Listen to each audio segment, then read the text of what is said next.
boa noite a todos.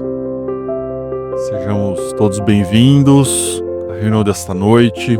Que a paz e o amor de nosso Mestre Jesus possa nos envolver neste momento em que nós iniciamos um novo capítulo de estudo aqui no Evangelho segundo o Espiritismo. Vamos já começar o capítulo de número 7, que fala sobre os bem-aventurados, os pobres de espírito. Podemos dizer que toda a essência moral do estudo ou das lições trazidas por Jesus podem estar bem resumidas, digamos assim, lá no Sermão do Monte, cujo texto mais completo está no capítulo de número 5 do Evangelho de Mateus. O Sermão do Monte é aquele em que Jesus traz justamente essas bem-aventuranças, a ponto de Emmanuel chegar a dizer, certa vez, que o Sermão do Monte é a plataforma do Cristo, porque nela está condensada, ou estão condensadas, todas as propostas de transformação espiritual de todo o planeta. E Jesus declara ali a sua ação de iluminar todas as consciências, quando ele elaborou, ele trouxe essas bem-aventuranças, esse resumo, digamos assim, de suas lições do ponto de vista moral, porque ali nós temos o norte, nós temos os parâmetros para alcançarmos a nossa evolução espiritual. Nós viemos nas últimas semanas falando sobre o Evangelho segundo o Espiritismo, sempre ressaltando esse ponto em que nós estamos buscando o nosso progresso espiritual, e muitas vezes nós nos perguntamos, mas qual que é o caminho para obter esse progresso? Como é que faz isso? Cadê os 7 passos aqui para a gente conseguir? Né? Talvez lá nas bem-aventuranças nós temos 8 passos, basicamente, para conseguir a evolução espiritual. E a gente vai ver que é tão essa coisa que realmente acho que a gente precisaria de umas 100 reencarnações no mínimo para começar a pensar em atingir as bem-aventuranças ali trazidas por Jesus. Mas nós já, inclusive, tivemos a oportunidade de analisar um pouco mais a fundo uma delas, quando nós falamos sobre bem-aventurados os aflitos. E lá no capítulo de número 5, permanecemos, salvo engano, 13 semanas falando dessa bem-aventurança, entendendo o que é o sofrimento em nossas vidas, né? E agora chegou o momento da gente ter a oportunidade de estudar uma outra bem-aventurança. Essa que nos é trazida de bem-aventurados os pobres de espírito. E o tópico de hoje não poderia ser diferente. O que é preciso entender por pobre de espírito? Então vamos começar do começo. O que Jesus quis dizer com pobre de espírito, né? Porque realmente pode nos soar um tanto quanto estranho. Por que Jesus vem dizer que é bem-aventurado, que é bem-quisto, digamos, é conquistador de uma virtude, aquele que é pobre de espírito? Porque se a gente for tomar o sentido literal desse termo, nos vem uma ideia um tanto quanto pejorativa. Nos parece que pobre de espírito é aquele ser orgulhoso, aquele ser que se afasta das virtudes que um ser humano pode vir a cultivar. Mas, na verdade, Jesus vem atribuir a essa expressão um significado diferente. E Emmanuel faz uma explicação bem interessante a respeito do significado que Jesus quis atribuir a pobre de espírito, lá no livro Consolador, quando ele responde à questão de número 313.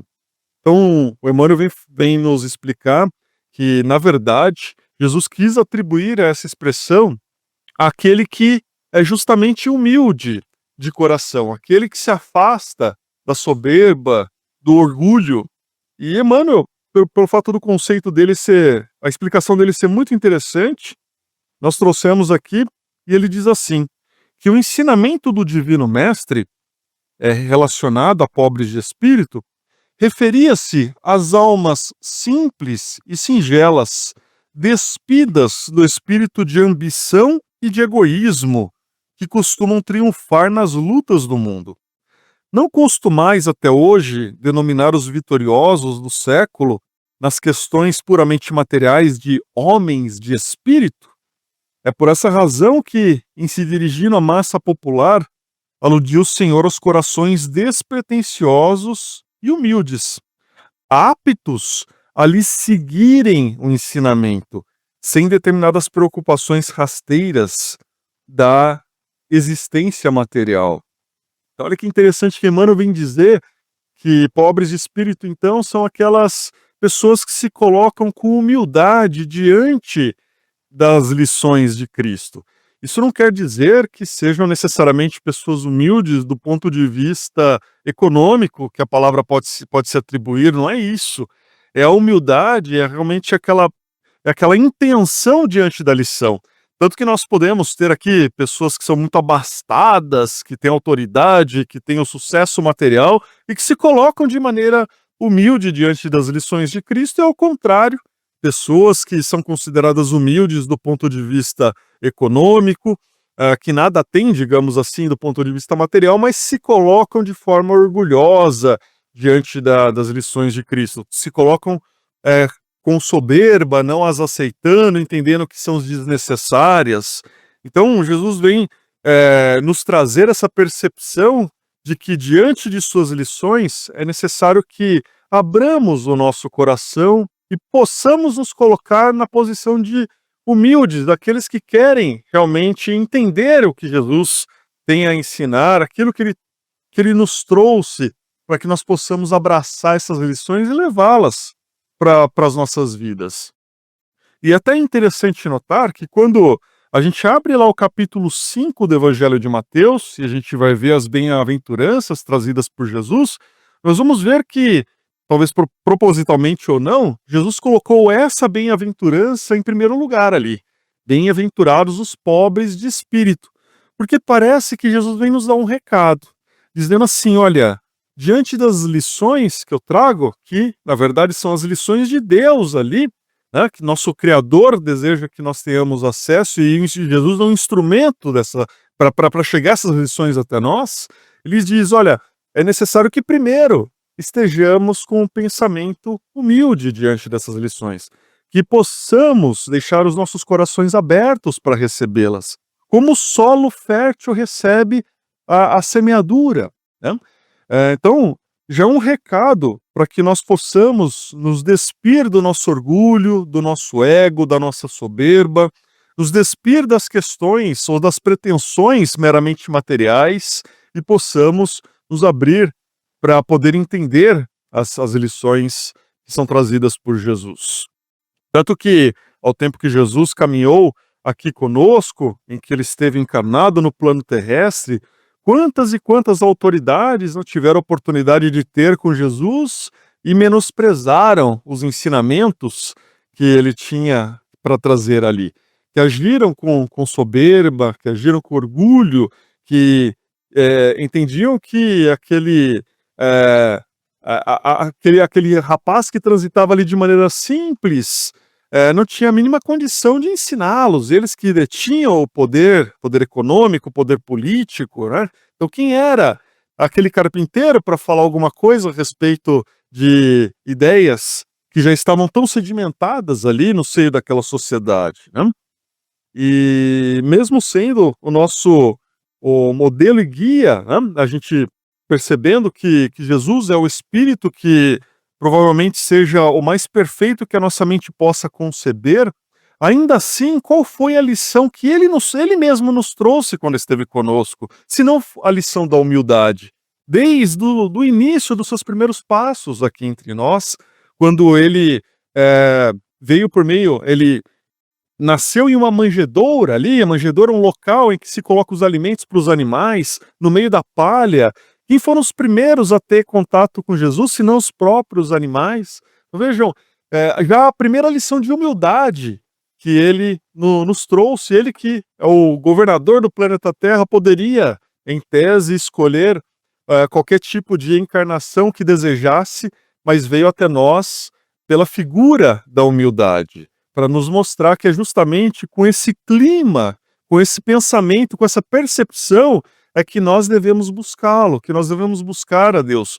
Porque, do contrário, o orgulho, a soberba, constituem-se como verdadeiros obstáculos para que nós possamos acessar esse conhecimento, acessar toda essa dádiva que está à nossa disposição.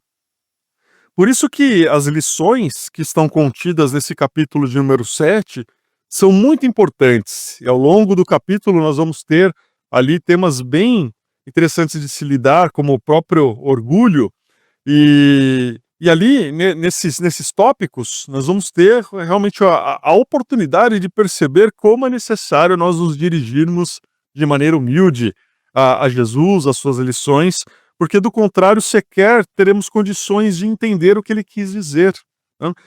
Captar as suas lições e muito menos teremos condições de incorporá-las em nossa vida para levar esse conhecimento para as nossas atitudes, para o nosso meio, para que o nosso espírito se engrandeça diante dessas lições.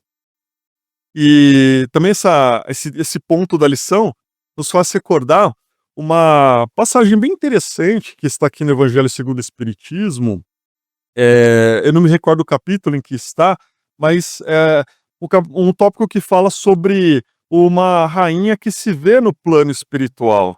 E ali é engraçado porque, como ela tinha os seus súditos, ela era atendida por todos, ela tinha aquele orgulho, lá no plano espiritual ela se depara com uma outra realidade. Uma realidade para ela até inusitada, porque ali ela viu que os súditos dela estavam numa posição espiritual superior à dela. E que a hierarquia que ela tinha no plano da matéria era uma hierarquia transitória, uma hierarquia que serviu para ela de instrumento para as experiências que ela precisava passar, mas que ela não levou a majestade para o plano espiritual, né? E ali ela se viu numa condição de que o orgulho dela, o ego dela não serviam para nada. A autoridade dela perante os súditos não serviam para nada. Ela não poderia mandar mais neles. Eles não tinham mais o dever de servi-la, senão como irmãos que querem o bem dela, mas não como alguém que deve satisfazer os caprichos de outra pessoa, né? E, por outro lado, a gente se recorda da figura de nosso Chico Xavier, que um espírito daquela envergadura se comportava de maneira tão humilde com todos que o procurava, no trato, na maneira de falar, na maneira de agir, um espírito extremamente disciplinado, dedicado ao trabalho da matéria necessário para o sustento e dedicado ao trabalho espiritual. E olha a humildade que ele falava.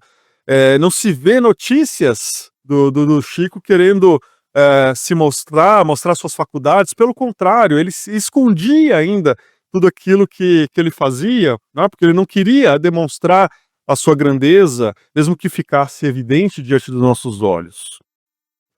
Mas a vida realmente não é fácil, a vida na matéria não é fácil, porque a vida material tem a capacidade de iludir a nossa mente. Todos nós somos tentados, diante das conquistas que nós temos, conquistas provisórias, muitas vezes até sem relevância, a dar mais valor do que realmente essas conquistas possuem. Por isso que não é muito difícil a gente ouvir, principalmente intelectuais, pessoas com posses, com autoridade, querendo menosprezar até mesmo o conhecimento religioso, a busca pela religião, porque são pessoas que transitam pela vida material em uma situação privilegiada, em uma situação em que são aplaudidas, possuem o sucesso, possuem o poder. Então, são pessoas que, digamos assim, do ponto de vista da matéria, possuem menos necessidades, né?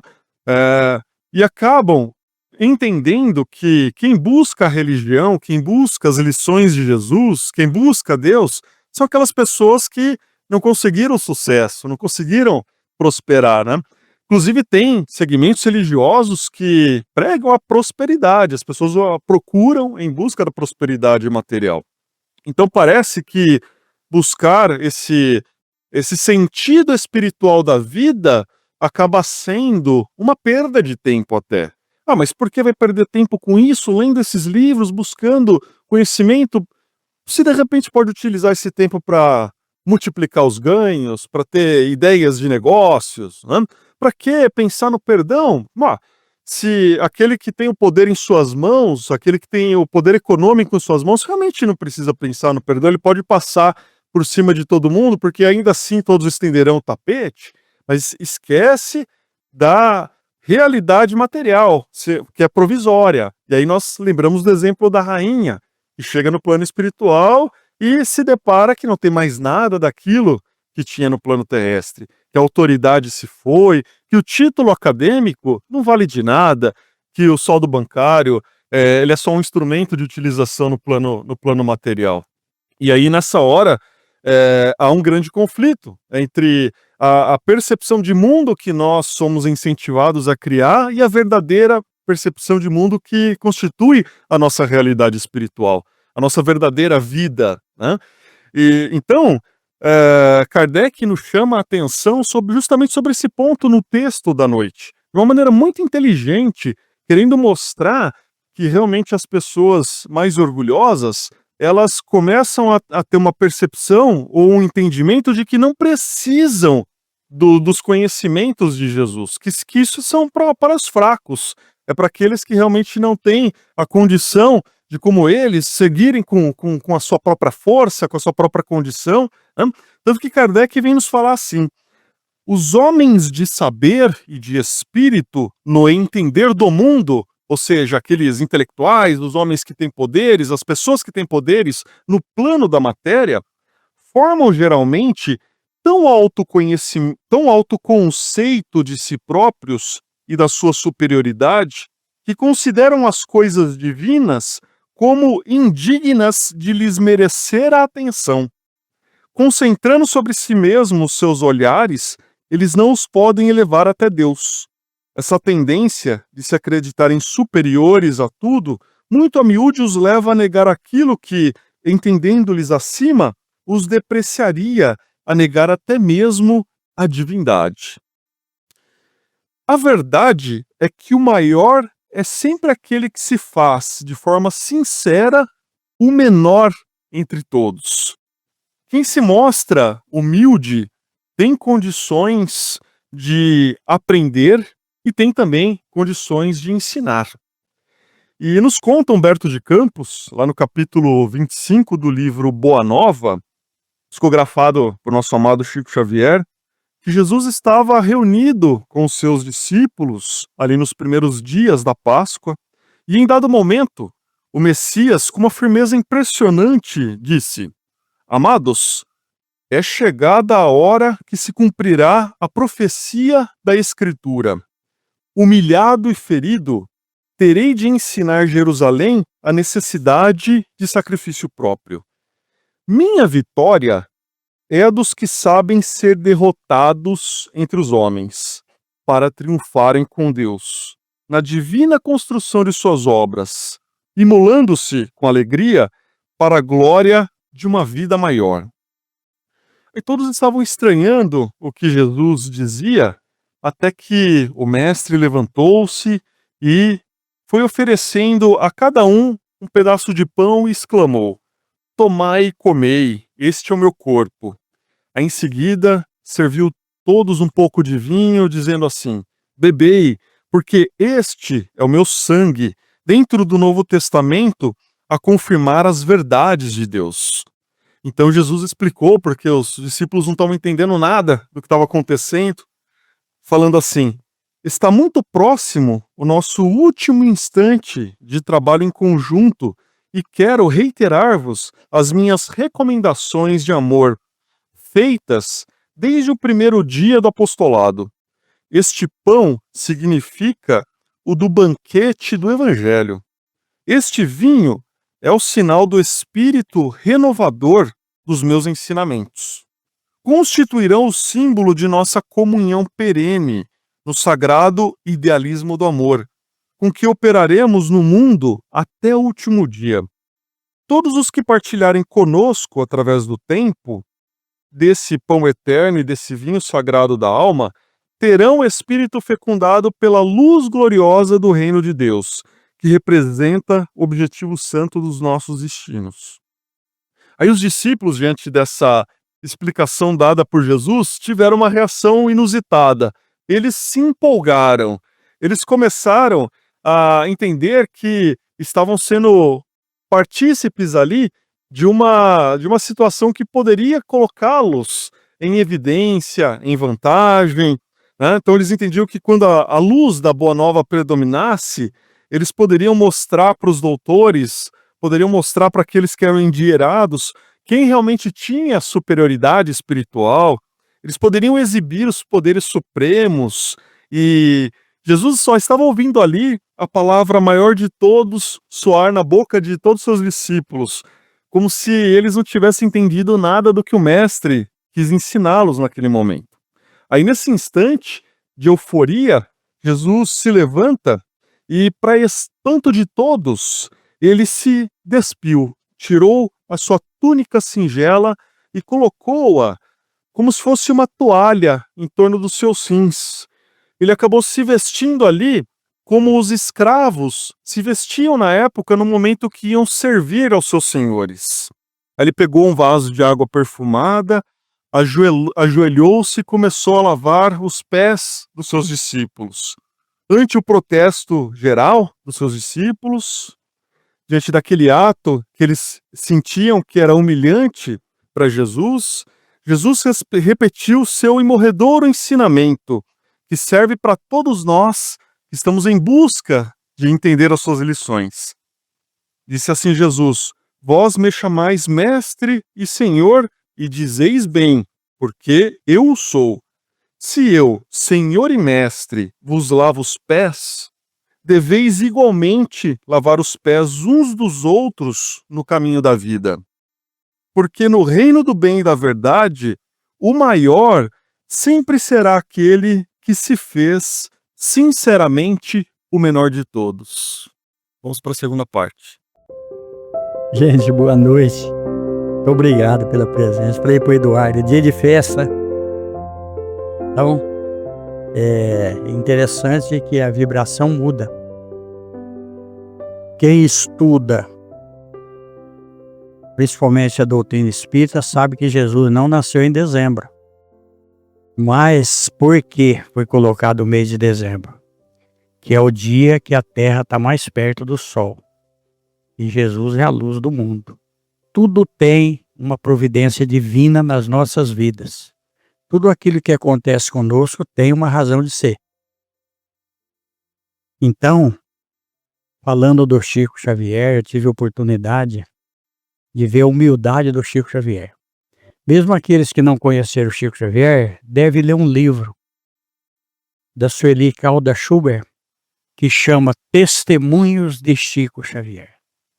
Ali nós vamos conhecer a personalidade do Chico Xavier através das cartas que ele trocava com o presidente da Federação Espírita Brasileira.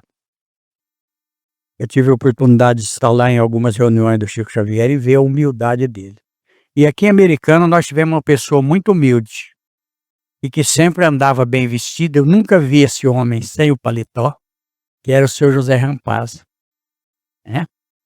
Eu tive a oportunidade de conviver com ele 14 anos, a gente participando de reuniões, e vi a humildade dele, principalmente conversando com os médicos do Hospital Psiquiátrico de Americana, do Ceará, a humildade do senhor Rampaz. E olha, ele era o presidente do hospital. Então a gente vê que o cara, ele não usa a hierarquia dele para se aparecer. E no mais, só agradecer mesmo. Agradecer pela lucidez, pela saúde. Que Deus nos abençoe. A gente possa ter uma semana ótima, muito boa. E muito obrigado pela presença. Está encerrada a reunião.